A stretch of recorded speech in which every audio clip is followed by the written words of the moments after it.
Sleepy English Academy, Story 1, A Journey of Second Chances.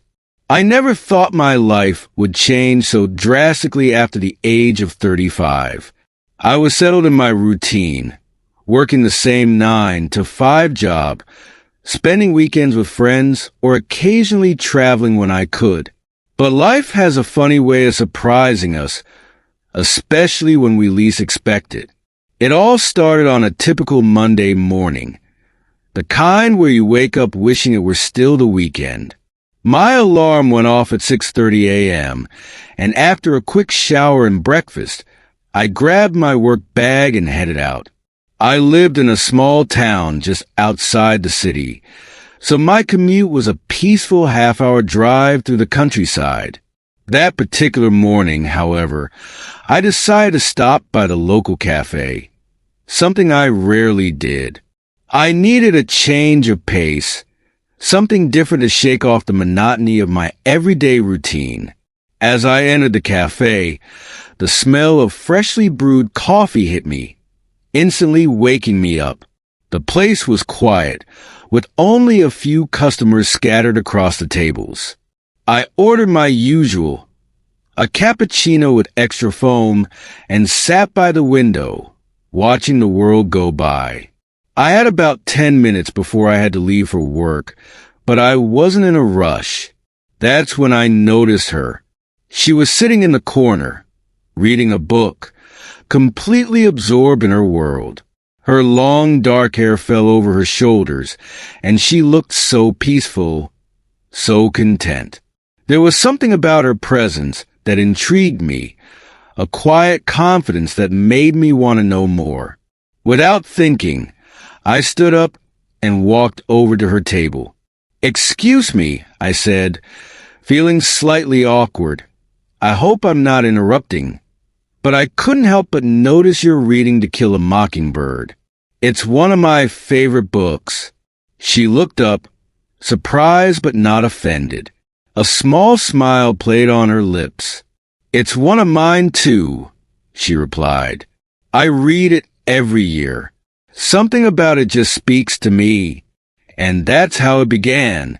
Our conversation flowed effortlessly, as if we'd known each other for years.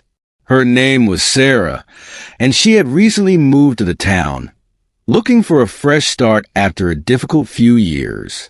She had left behind a high-powered career in the city, trading it for a simpler, more peaceful life. We talked about everything: our favorite books, movies, music, our hopes and dreams for the future. Before I knew it, I was late for work, but I didn't care. I felt alive for the first time in years, like I was rediscovering a part of myself that I had forgotten. Sarah and I exchanged phone numbers, and over the next few weeks, we met up regularly, each conversation more meaningful than the last. It wasn't long before I realized that meeting Sarah had changed the course of my life. She encouraged me to pursue passions I had long buried, like photography and writing. I began to see the world differently, through a lens of curiosity and wonder, rather than the dull routine I had become accustomed to. One evening, as we sat by the lake watching the sunset, Sarah turned to me and asked, "If you could do anything with no fear of failure, what would it be?" The question caught me off guard.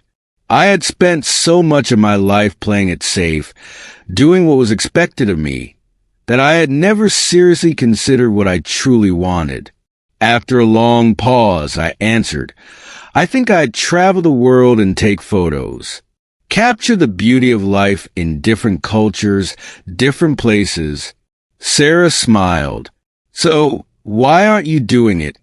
I didn't have an answer for that, but over the next few months, I found myself thinking about it more and more.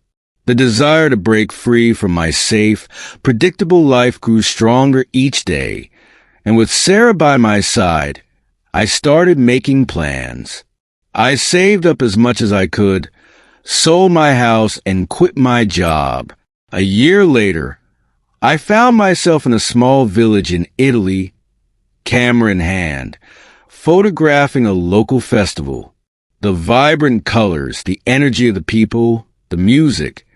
It was everything I had dreamed of. And through it all, Sarah was there, cheering me on, encouraging me to take chances, to live fully. My journey didn't end there. Over the next few years, I traveled to more than 20 countries, capturing moments of joy, sorrow, love, and resilience.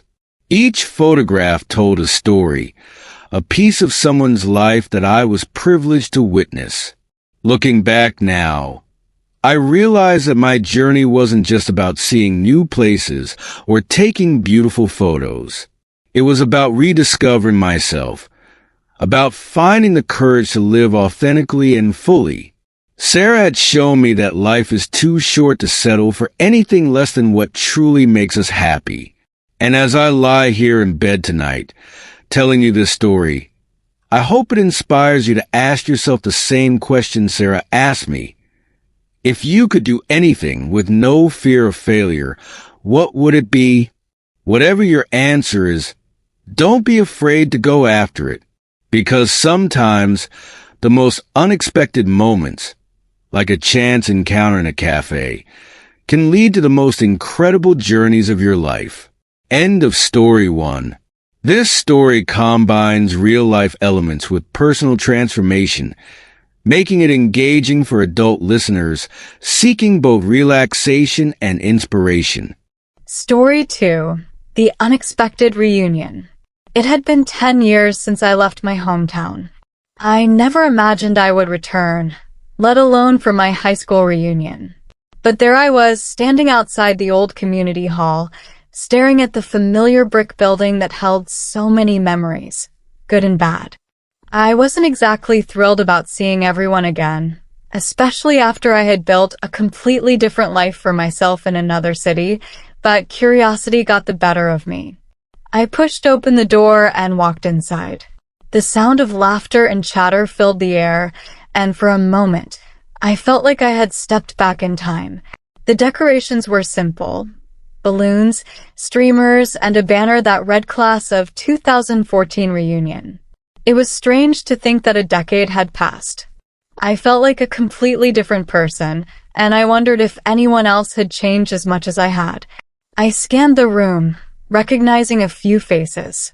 There was Sam, the class clown, who now looked a little older but still had that mischievous grin. Next to him was Kelly, who used to be the captain of the cheerleading squad. She seemed more subdued now, quieter, as if life had taken away some of that bright energy she once had. And then, in the corner of the room, I saw him, Daniel. Daniel and I had been best friends all throughout high school.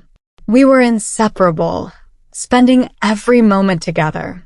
But just before graduation, something happened. We had a huge argument about what I couldn't even remember now, and we stopped speaking. After graduation, I moved away for college, and we never reconnected. I often thought about reaching out, but something always held me back.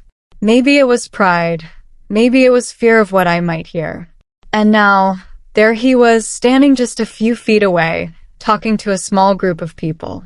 He hadn't changed much. Still tall, still with that serious look in his eyes that I always found fascinating. My heart raced, and I wasn't sure if I should go over and say something or slip out the door unnoticed. Before I could decide, Daniel turned around and spotted me. Our eyes met, and for a moment, it was like time froze. He smiled, and just like that, the years melted away. "Hey, stranger," he said as he walked over. His voice was the same, deep, calm, familiar. "Hey," I replied, my voice feeling smaller than I expected. There was an awkward pause as we stood there, both of us unsure of what to say. The room seemed to fade into the background as we focused on each other, and I could feel the weight of the years between us. Finally, Daniel broke the silence. "It's been a while," he said, his smile fading a little. "I wasn't sure if you'd come." I shrugged. I wasn't sure either. But here I am. He nodded, and for a moment I thought that was the end of it. But then he surprised me. "Can we talk?" "Outside?" he asked. I hesitated, but something in his expression told me this was a conversation we needed to have. So I agreed, and we walked out into the cool evening air. The sky was dark, but the stars were bright, scattered across the sky like a blanket of tiny lights. We sat down on a bench near the parking lot, and for a few minutes, we just sat there in silence. I wondered if this was a mistake, if reopening old wounds was worth it. But then Daniel spoke. "I've thought about you a lot over the years," he admitted, his voice soft. After we stopped talking, I don't know, it felt like something important was missing. I looked at him surprised. "I thought you moved on," I said, my words coming out sharper than I intended. "You never reached out, never tried to fix things." He sighed. "Neither did you." He was right, of course. I hadn't. I was so hurt back then, so wrapped up in my own emotions that I let my pride get in the way. And then life got busy, and it was easier to just keep going without looking back.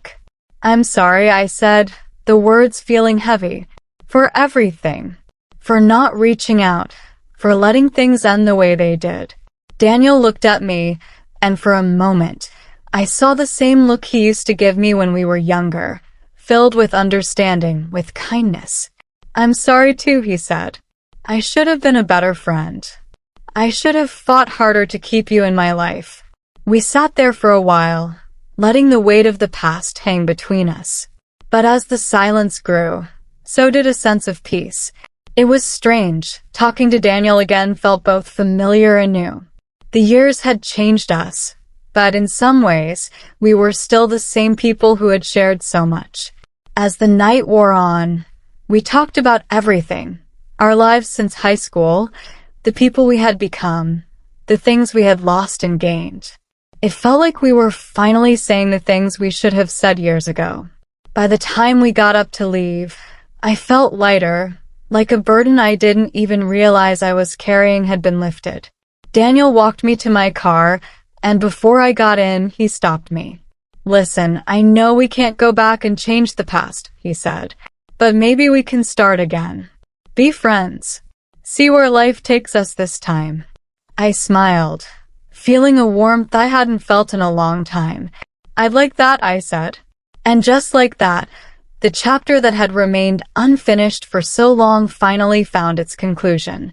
Sometimes, life gives us second chances when we least expect them, and maybe that's what makes them so special.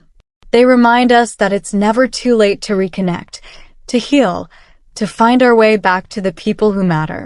As I drove away that night, I realized that coming to the reunion wasn't just about seeing old classmates. It was about facing the parts of my life that I had left behind, and in doing so, finding a way to move forward. And maybe, just maybe, this time, I wouldn't let the important things slip away. End of story 2. This story delves into themes of friendship, reconciliation, and second chances, making it engaging for adults while remaining rooted in real-life experiences. Story 3. The Choice That Changed Everything. It was a typical Friday afternoon at the office, and I was counting down the minutes until the weekend. My job was fine. Not exciting, not miserable, just fine. I worked in the marketing department of a mid-sized company, and after 5 years of doing the same thing day in and day out, I had settled into a comfortable rhythm.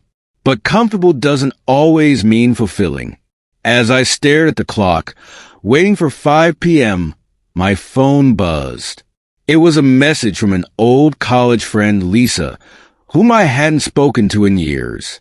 The message was short and direct. "Hey, are you free tonight?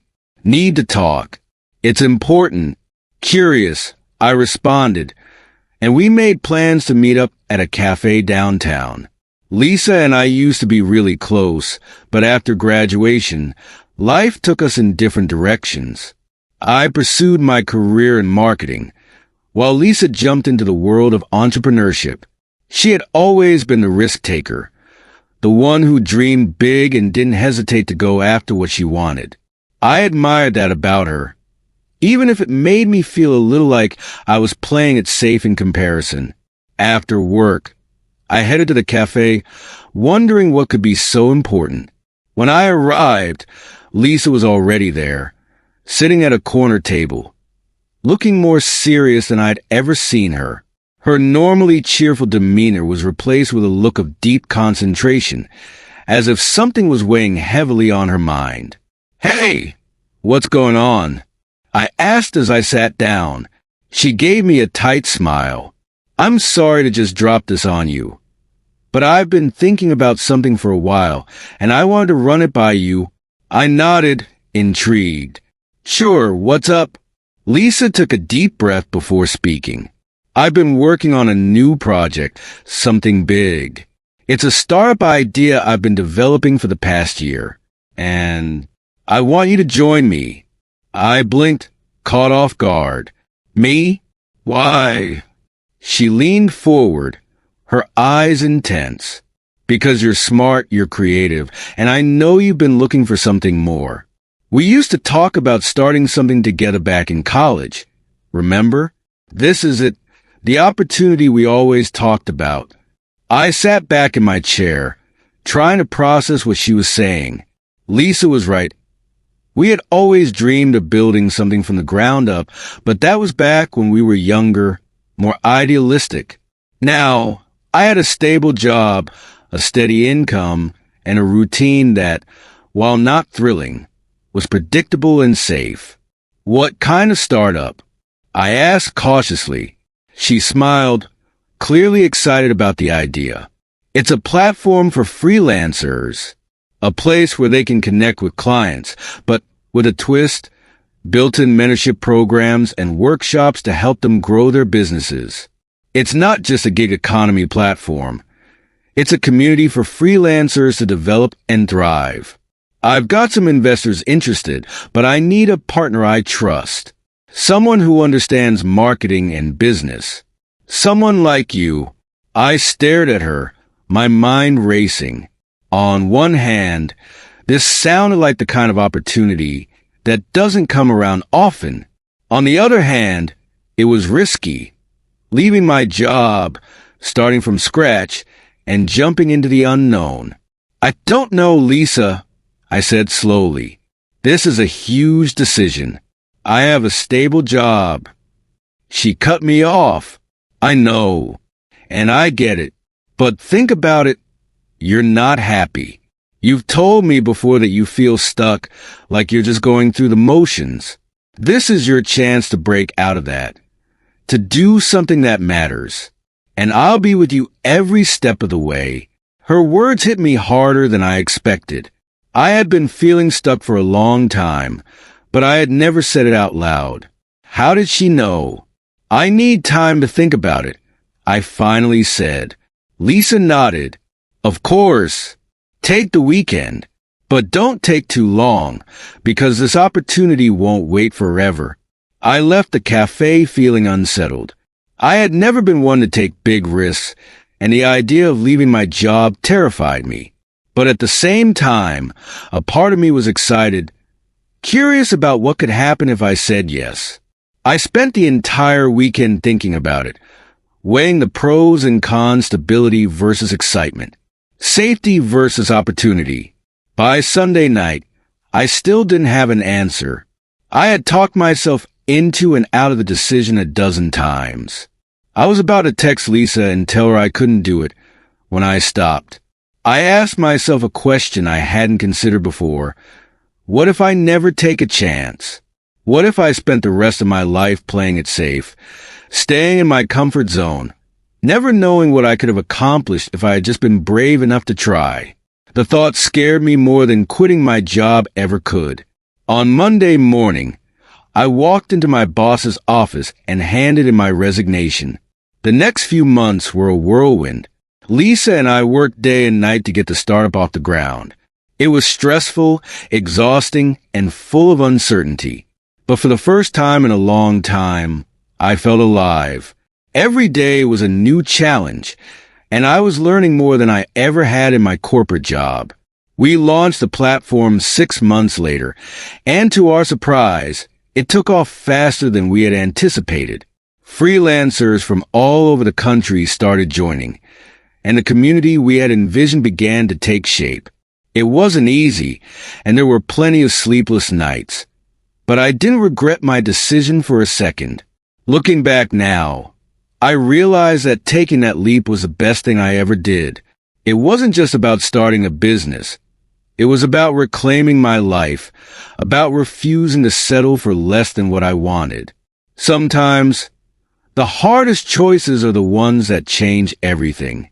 And as I sit here, telling you my story, I hope it reminds you that it's never too late to take a chance. Because the only thing scarier than failing is not trying at all. End of story 3. This story taps into themes of career change, taking risks, and personal growth. Topics that resonate deeply with adults, making it both relatable and inspiring for listeners looking for more in life. Story 4. The Stranger on the Train. It was one of those long, exhausting workdays that made you question your entire life. I had just finished a 12-hour shift at the hospital, and all I wanted was to get home, sink into my bed, and forget the world existed. I boarded the late-night train back to my apartment, hoping for some peace and quiet. The train was almost empty, just a few tired faces scattered across the seats. I found a spot by the window, pulled out my headphones, and settled in for the ride. The hum of the train as it sped through the city was oddly comforting, and I was starting to drift off when a man sat down across from me. He was in his late 30s, dressed casually but neatly, with a book in his hand. There was something about his presence that felt different, calm, yet intense at the same time. I didn't pay much attention to him at first, assuming he would stay wrapped up in his own world like everyone else. But after a few minutes, I noticed he kept glancing at me, as if he wanted to say something. Finally, he cleared his throat. "Long day?" he asked. I pulled out one of my earbuds, surprised. People didn't usually make small talk on the train, especially not at this hour. But there was something in his tone that made me feel like he genuinely cared about the answer. "Yeah, you could say that," I replied, trying not to sound too weary. He nodded as if he understood completely. "I know the feeling. I'm coming back from a business trip. Delays, missed connections. It's been one of those days." I smiled weakly.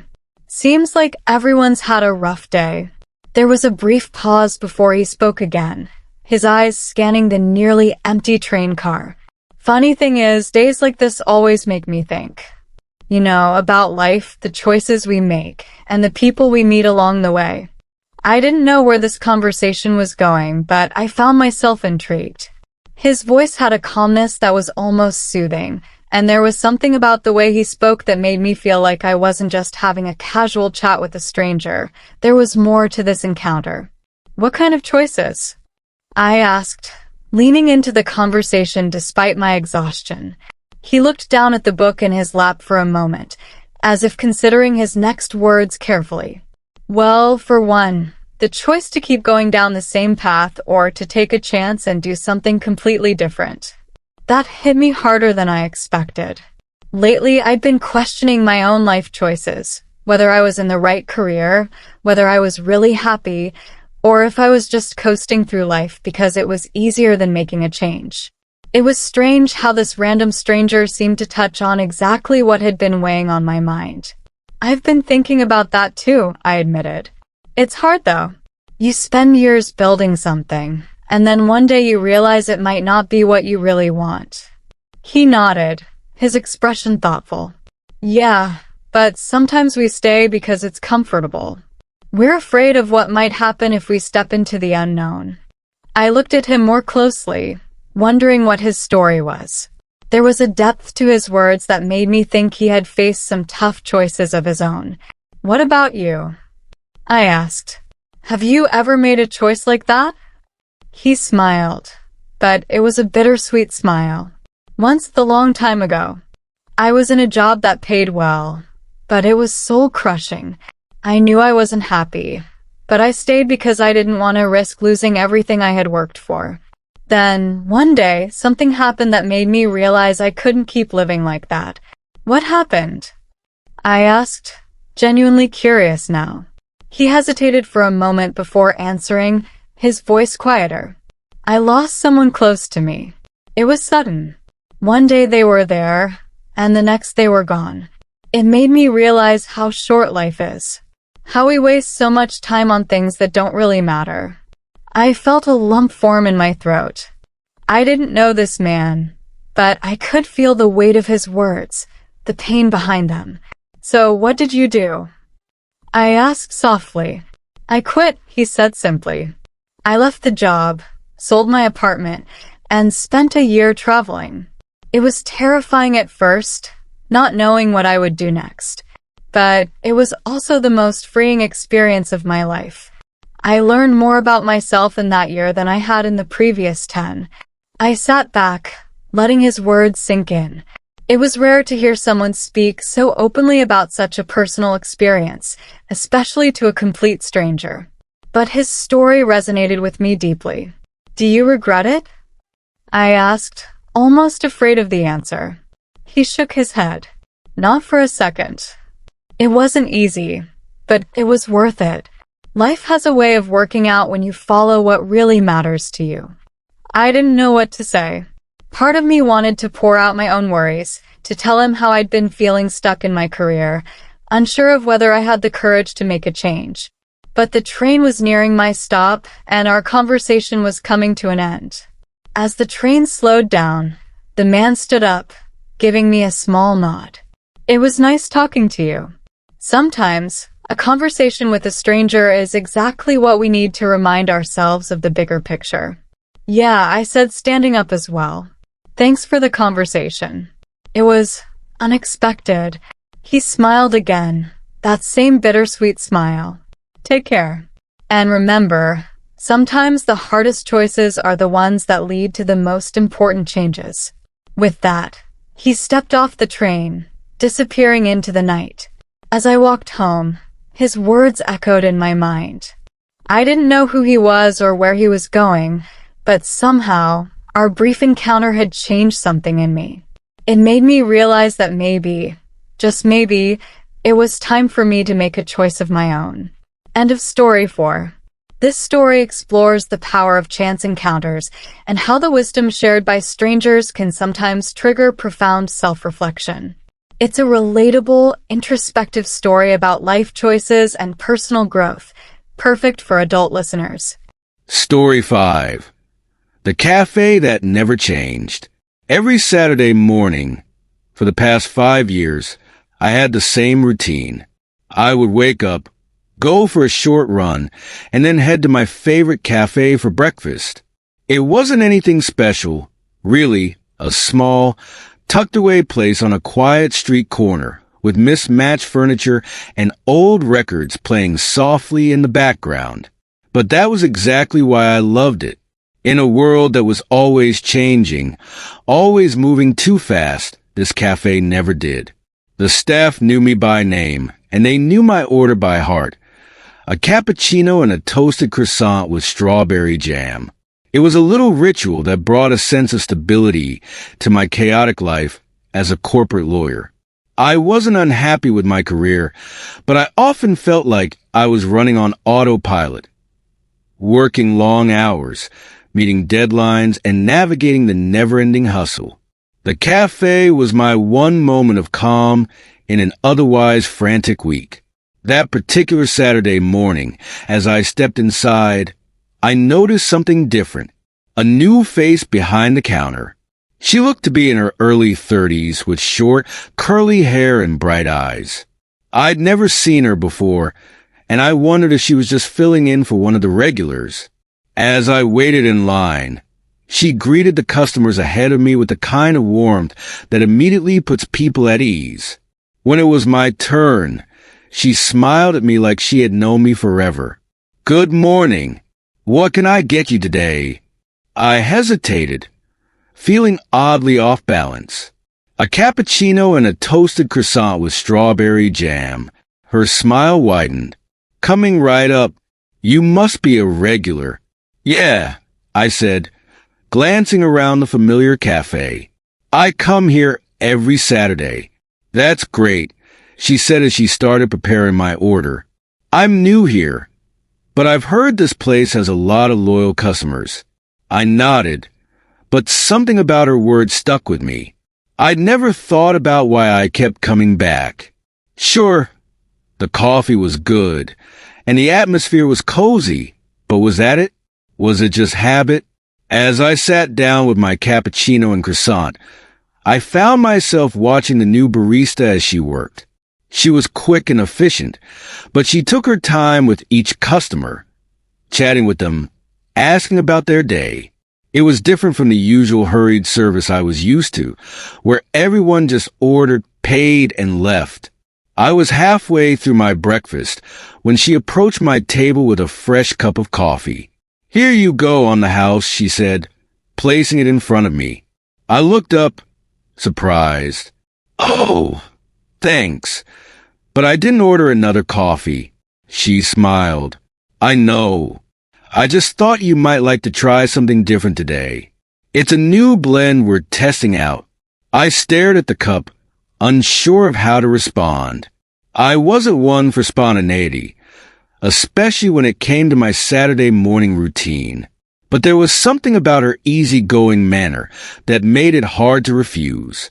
"All right," I said, taking a cautious sip. The coffee was rich and bold, with a hint of something I couldn't quite place. "It's good," I admitted, smiling up at her. "I'm glad you like it," she said, her eyes twinkling. "You know, sometimes it's nice to shake things up a bit. Try something new." I nodded, though I wasn't sure if I agreed. I liked my routine. It was predictable, safe. But her comment made me think about how rarely I strayed from my usual path. My job, my social life, even my weekends, they all followed a set pattern. It had been years since I'd done something completely unexpected. As the days went on, I found myself thinking more and more about the new barista and her words. She had a way of making even the simplest conversations feel meaningful, like she was seeing something deeper in the ordinary moments of life. One Saturday, a few weeks later, I walked into the cafe and saw her sitting at a table, reading a book during her break. I ordered my usual, but instead of taking it to my regular spot by the window, I approached her table. "Mind if I sit?" I asked. She looked up, surprised but pleased. "Not at all. Have a seat." We chatted for a while, and I learned that her name was Mia. She had recently moved to the city after spending a few years traveling around Europe. She told me stories about the small town she lived in, the people she'd met, and how she ended up working at the cafe. It was clear that she had lived a life full of spontaneity and adventure, the kind of life that seemed so far removed from my own carefully constructed existence. "You ever think about just leaving it all behind and starting fresh?" she asked at one point, her tone casual, but the question hitting me like a bolt of lightning. I laughed nervously. "Not really. I mean, I've worked hard to get where I am. It's not easy to just walk away." She nodded, understanding in her eyes. "I get that, but sometimes we get so caught up in what we built, we forget to ask if it's still what we really want." Her words lingered with me long after our conversation ended. It wasn't that I was unhappy with my life. Was I really living? Or was I just following the same script I had written years ago? I had always valued security and stability, but Mia's stories of change and adventure made me question whether I was missing out on something by staying in my comfort zone. One Saturday, several months later, I walked into the cafe like usual, but something had shifted inside me. I realized that for the first time in years, I was ready for a change, ready to shake up my routine and see where life might take me if I dared to step off the well-worn path. I ordered something different that day, a latte instead of my usual cappuccino. It was a small change, but it felt like the beginning of something bigger. As I sat down, I spotted Mia behind the counter, busy as usual. She caught my eye and gave me a knowing smile, as if she understood exactly what was going on inside my head. And maybe she did. It wasn't long after that I made a bigger decision. I took a leave of absence from work and booked a one-way ticket to Europe. I didn't have a plan or a timeline, just a desire to see the world and figure out what I really wanted from life. The cafe was still there when I got back months later, unchanged, just as I had left it. But I wasn't the same. And for the first time, that didn't scare me. End of story 5. This story explores the subtle power of routine and how a chance encounter with someone new can spark deep reflection and ultimately lead to life-changing decisions. It's a relatable, introspective tale for adults about finding the courage to break free from the familiar and embrace new possibilities. Story 6. The Midnight Decision. It was well past midnight when I found myself standing on the balcony, staring out at the city below. The apartment was dark, except for the faint glow from the streetlights outside. It was one of those sleepless nights where thoughts seemed louder than the silence. I had been tossing and turning for hours, my mind racing with 1,000 worries. Tomorrow was a big day, one that could change everything or nothing at all. I was an architect, and after years of hard work and climbing the corporate ladder, I had finally been offered a chance at a partnership. It was the kind of opportunity people spent their entire careers working toward, the kind of offer that only came once in a lifetime. I should have been thrilled, but instead, I was standing out here in the middle of the night, wondering if I even wanted it. The truth was, I had been feeling disconnected from my work for a while. The passion that had once fueled my late nights and early mornings had dimmed. The projects I worked on were impressive, sure, but they didn't excite me the way they used to. I was designing buildings that would make millions, but I wasn't creating something that made me feel alive. And now, I was about to cement myself in a future that would only bring more of the same. I sighed and leaned against the balcony railing, the cool night air hitting my face. The streets were quiet, the city finally at rest. I could hear the distant hum of cars and the occasional bark of a dog, but for the most part, it was just me and my thoughts. As I stood there, my phone buzzed in my pocket. I pulled it out, half expecting it to be another work email, but instead, it was a message from an old friend, Emily. We hadn't spoken in months, maybe even a year. She had moved to the coast a while ago, and we had lost touch, as people often do. The message was simple. You awake? I've been thinking about you. I stared at the screen for a moment, surprised. Emily and I had always had a deep connection, but life had pulled us in different directions. Seeing her message now, on this sleepless night, felt oddly significant. Yeah, I'm awake, I replied. What's up? The response came almost instantly. Can I call you? I hesitated, then typed back, sure. A minute later, my phone rang. I answered, and for a moment, there was nothing but the sound of her breathing on the other end. Hey, she said softly, her voice familiar and comforting. I hope I didn't wake you. No, I've been up, I admitted. Couldn't sleep. Same here, she said with a small laugh. I guess we're both night owls tonight. We fell into an easy conversation, catching up on the small details of life. She told me about the surf shop she was running now, the way she had traded her high-powered marketing job for a simpler, more fulfilling life by the ocean. I listened, intrigued by how different her world sounded from mine. I've been thinking a lot about you lately, she said after a while. I don't know why, but tonight, I felt like I had to reach out. I smiled, leaning against the balcony railing. I'm glad you did. There was a pause, and then she asked, how are you really? I mean, are you happy? I wasn't expecting the question. It hung in the air between us, heavy and real. I glanced back into the apartment, at the neatly stacked blueprints on the table, the emails waiting for replies. Was I happy? I don't know, I admitted. I'm doing well. My career's going great, and I'm up for a partnership at the firm. That sounds amazing, she said, though there was something in her voice that made me feel like she was waiting for more. Yeah, it's a big deal, I continued.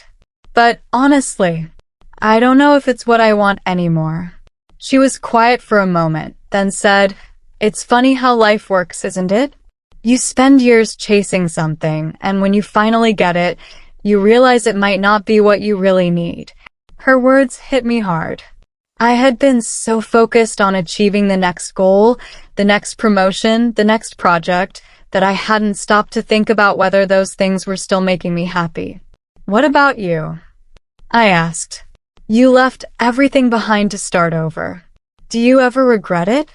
She sighed, but it wasn't a sound of regret. "No, I don't. It was scary at first, leaving the city, leaving behind a stable career. But the truth is, I'm happier now than I ever was. I get to wake up every day and do something I love. I spend my days near the ocean, and I feel free." I could hear the contentment in her voice, the peace she had found in her new life. It made me wonder if I was capable of finding that kind of happiness for myself. "I've been thinking about doing something like that," I confessed. "Maybe not moving to the coast, but something different. Something more meaningful." "So what's stopping you?" she asked gently. I glanced back at the blueprints again, the career I had built so meticulously over the years. "I guess I'm afraid of losing everything I've worked for, of making the wrong choice." Emily's voice softened. "I get it. Change is scary. But sometimes, holding on to something just because it's familiar can be even scarier. You don't want to wake up one day and realize you've spent your life chasing the wrong dream." I nodded, even though she couldn't see me. Her words resonated deeply with me, echoing thoughts I hadn't dared to fully acknowledge. Maybe the partnership wasn't what I really wanted. Maybe I needed to step back and figure out what would truly make me happy. As the night wore on, we talked about life, about dreams and fears, about the crossroads we all face at different points in our lives. By the time we said our goodbyes, something had shifted inside me. I wasn't sure what I would do tomorrow, or the day after that. But for the first time in a long time, I felt like I had the courage to consider a different path. I stood on the balcony a little longer, watching the city lights flicker in the distance. The future was still uncertain, but that uncertainty didn't scare me as much anymore. If Emily could find her happiness, maybe I could too. End of story 6. This story delves into the theme of midlife reflection, career choices, and the fear of leaving behind a life built on routine. It explores how reconnecting with an old friend and hearing their story can inspire someone to reconsider their own path. Perfect for adult listeners who are reflecting on their own lives and seeking reassurance that change is possible. Story 7. The Accidental Reunion. It was a typical Wednesday evening, and I had just finished a long day of meetings and deadlines. My phone buzzed as I stepped out of the office, a reminder of how connected I was to work even after hours. I sighed, shoving it back into my pocket without checking. All I wanted was to go home, kick off my shoes, and watch some mindless TV. As I walked down the busy street, something caught my eye. A familiar figure sitting alone at a small outdoor cafe, casually sipping coffee. At first, I thought I must be mistaken, but then he looked up and our eyes met. It was Adam. My heart skipped a beat. I hadn't seen Adam in years, not since we had ended things between us on awkward, unfinished terms. We had dated briefly, back when I was fresh out of university and full of dreams about changing the world. Adam was charming, spontaneous, and everything I thought I wanted at the time. But life had pulled us in different directions. I had chosen a steady career in marketing. He had chosen adventure, working as a freelance travel photographer. I paused for a moment, debating whether to walk over or keep moving. Part of me wanted to avoid the awkwardness of rekindling a conversation that had been dead for so long. But another part of me was curious. How often do you run into someone from your past like this? Before I could make up my mind, Adam stood up and waved. I couldn't pretend I hadn't seen him now. "Well, look who it is," he said as I approached. His smile was as easy and genuine as ever. "Of all the places in the city, I never thought I'd run into you here." "Yeah, it's been a while," I replied, feeling a little off balance. "What are you doing here?" "I thought you were living somewhere far more exotic." He laughed, running a hand through his slightly longer hair. I spent the last couple of years in Southeast Asia, but I'm back in town for a while. Thought I'd catch up with old friends, maybe do some city photography." "What about you? Still climbing that corporate ladder?" I shrugged, a little embarrassed by how predictable my life sounded compared to his. "Yeah, something like that. Marketing firm, long hours, the usual. Same old you," he said with a grin, but there was no judgment in his voice. "Come on, sit down for a minute. Let's catch up." I hesitated, but then I decided why not. It wasn't like I had anything pressing to get to at home. I sat down across from him, and for a few moments we just looked at each other, both unsure where to start. "So," I began, "how was Southeast Asia?" He leaned back in his chair, eyes lighting up as he launched into stories of his travels. Hiking through jungles, photographing ancient temples, and meeting people from all walks of life. His life sounded so free, so full of experiences I could only dream of. As he spoke, I couldn't help but feel a pang of envy. My life, by comparison, felt so ordinary, so safe. I went to work, paid my bills, and occasionally met friends for drinks. But where was the excitement? The adventure? "I've seen some incredible places," Adam said, breaking me out of my thoughts. "But you know, it's not all glamorous. It can get lonely out there sometimes, and there's always uncertainty. Living out of a backpack isn't as romantic as it sounds." I nodded, trying to imagine what it must have been like for him. "Still, you lived a life most people can only dream about." "Yeah, but it comes with trade-offs," he admitted, his expression softening.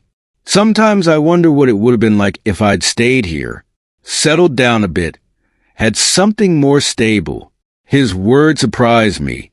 I had always thought Adam thrived on the unpredictability of his life, that he wouldn't trade it for anything. But here he was, wondering about the same things I did: security, stability, roots. "What about you?" he asked, leaning forward. "Are you happy with where you are? I mean, do you ever think about doing something different?" The question caught me off guard. I had asked myself the same thing plenty of times, especially on nights when I lay awake in bed, wondering if I was really living the life I wanted. But I had never admitted it out loud. "Sometimes," I said, feeling a little vulnerable. "I guess I always thought I'd do something more meaningful. But life just kind of happens, you know? You get caught up in it." He nodded, his gaze thoughtful. "I get that. It's easy to get comfortable, even if you're not completely happy." We sat in silence for a moment, both lost in our thoughts. The sound of the city buzzed around us. Cars passing by, people chatting as they walked past the cafe.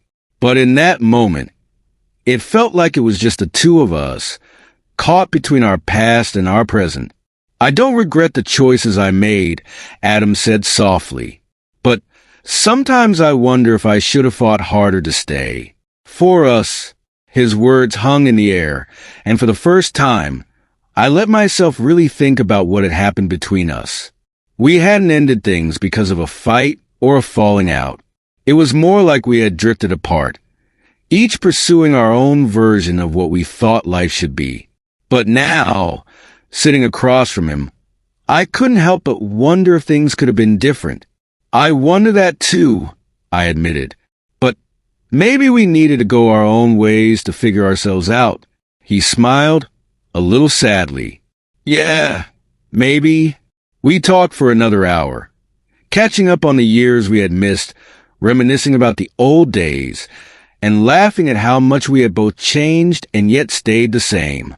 It was easy, like slipping into a pair of worn-in shoes. And for the first time in a long time, I felt a sense of peace. As the evening wore on, I glanced at my watch. It was getting late, and I knew I had to head home. But before I stood up, Adam looked at me with that familiar glint in his eye. "So," he said, "how about we don't wait another few years before we do this again?" I smiled, feeling a warmth spread through me. "Yeah, I'd like that." We said our goodbyes, and as I walked away, I couldn't help but feel lighter, like some unspoken weight had been lifted. Running into Adam had reminded me of the person I used to be, the one who wasn't afraid to take risks, who still believed in the possibility of something more. As I walked home under the streetlights, I realized that maybe it wasn't too late to chase a different dream. And maybe, just maybe, the next chapter of my life didn't have to be so predictable.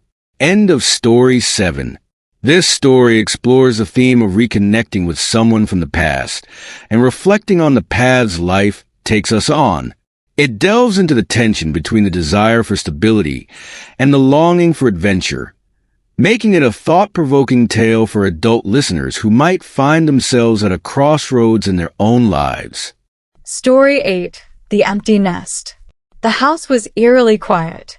It wasn't the kind of quiet I had grown used to after the kids went to bed or during the peaceful weekend mornings. This was different. The kind of silence that filled every corner of the house, a silence that had weight to it, pressing down on me in a way I hadn't expected.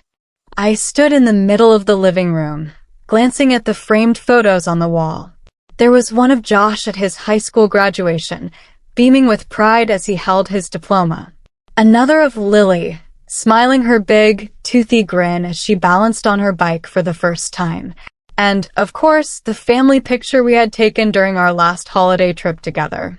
It was hard to believe how quickly the years had gone by. Josh had left for college last year, and now it was Lily's turn. Just this morning, we had packed up the car, driven her to the dorm, and unloaded what felt like an endless number of boxes. I had tried to keep it together, smiling and making sure she had everything she needed, but the moment we drove away, it hit me. I was officially an empty nester.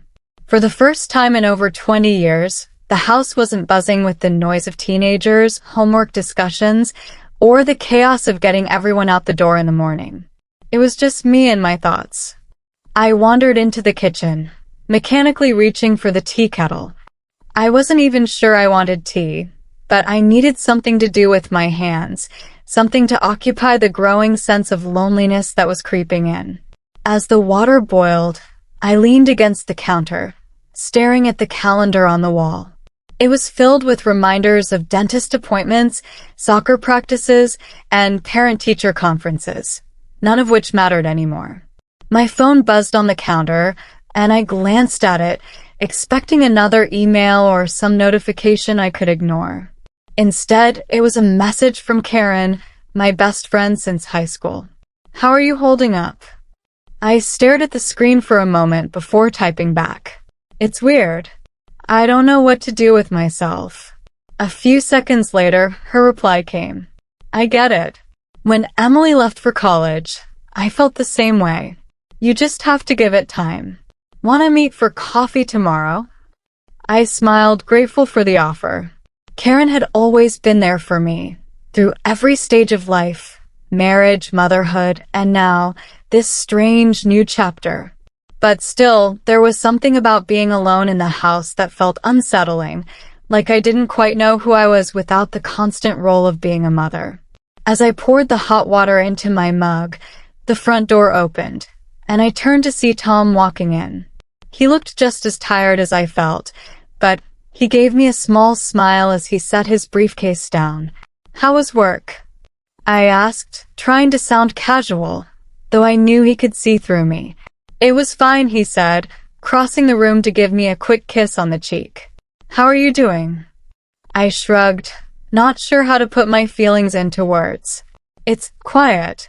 He nodded, running a hand through his thinning hair. "Yeah, it really is." We stood there for a moment, both of us absorbing the reality of this new stage of life. For years, we had been so focused on raising the kids that we hadn't really thought about what it would be like once they were gone. And now, here we were, two people who had built a life together, but suddenly found themselves without the daily chaos that had defined so much of that life. "I was thinking," Tom said, leaning against the counter. "Maybe we should plan a trip. Just the two of us." I blinked, surprised by the suggestion. It had been years since we'd gone anywhere alone, just the two of us. Our vacations had always been centered around the kids. Theme parks, camping trips, visiting relatives. The idea of going somewhere without them felt strange, but also intriguing. "Where would we go?" I asked. He shrugged, a small smile tugging at the corners of his mouth. "Anywhere we want. Europe, maybe? Or the coast. We could do something spontaneous, like we used to before the kids." I thought back to those early days of our marriage, before diapers and school runs and college applications. We had been so carefree then, taking weekend trips on a whim, staying in little bed and breakfasts, and exploring new places just because we could. It had been so long since I'd even thought about those days. "Yeah," I said slowly, the idea starting to take root. "That sounds nice." He smiled, and for the first time in a while, I felt a spark of excitement. Maybe this empty nest thing didn't have to be so bad. Maybe it was an opportunity for us to rediscover each other, to do the things we had put on hold for so long. "We can start planning tomorrow," he said, walking over to put his arms around me. "But tonight, how about we just relax? Maybe order in some dinner and watch a movie." I leaned into him, feeling a warmth spread through me that I hadn't felt in a while. "That sounds perfect." As we settled onto the couch later that evening, I realized that while this new chapter of life might be unfamiliar and a little intimidating, it also held the potential for something new, something exciting. The house was quiet now, but it didn't have to stay that way. We could fill it with new memories, new adventures, just the two of us. And as I curled up next to Tom, I felt a sense of peace. The kids might be gone, but we still had each other. And maybe, just maybe, that was enough. End of story 8. This story focuses on the transition to an empty nest, exploring themes of identity, loss, and rediscovery within a long-term relationship. It resonates with adults who are facing life changes, reminding them that new beginnings can come from endings, and that there's always potential for renewal and adventure in familiar relationships. Perfect for an audience looking for a story that feels real, relatable, and emotionally grounding. Story Subscribe 9. for more videos. The Unexpected Your Mentor. support helps It was me just create another more Monday content. morning when I walked Thanks into the for office. watching.